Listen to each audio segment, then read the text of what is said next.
Pour les vacanciers de juillet qui ont pris la route du sud en passant par l'Avin, impossible d'y couper. Arrivé à hauteur de Limoges, il faut en passer par des ralentissements.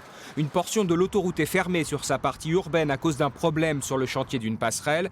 Les automobilistes et les poids lourds sont invités à contourner Limoges par le nord, mais les GPS suggèrent aussi une route qui passe par la ville, ce qui a engendré quelques bouchons dans la matinée. On part du nord, Orchy, près de Lille, et puis on s'en va donc dans la Dordogne. Oh, ça se passe bien. Près de Sarlat. Près de Sarlat. On est parti à 4 h du matin, on pensait quand même avoir moins de gens sur la route. C'était pas prévu ce GPS, non, c'était pas prévu, mais bon, voilà, c'est les vacances, tant pis, on va faire avec. Ça va me faire 1 heure de retard, je suis attendue à Brive, donc je pensais être beaucoup plus en avance que ça.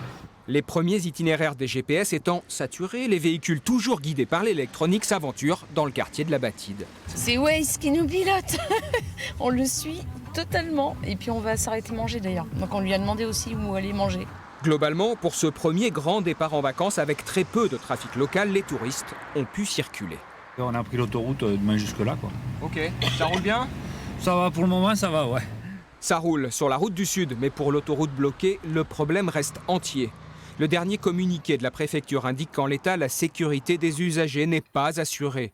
Les ingénieurs mandatés par l'État ne sont donc pas du même avis que ceux du constructeur Eiffage qui assurent, eux, que tout est sous contrôle.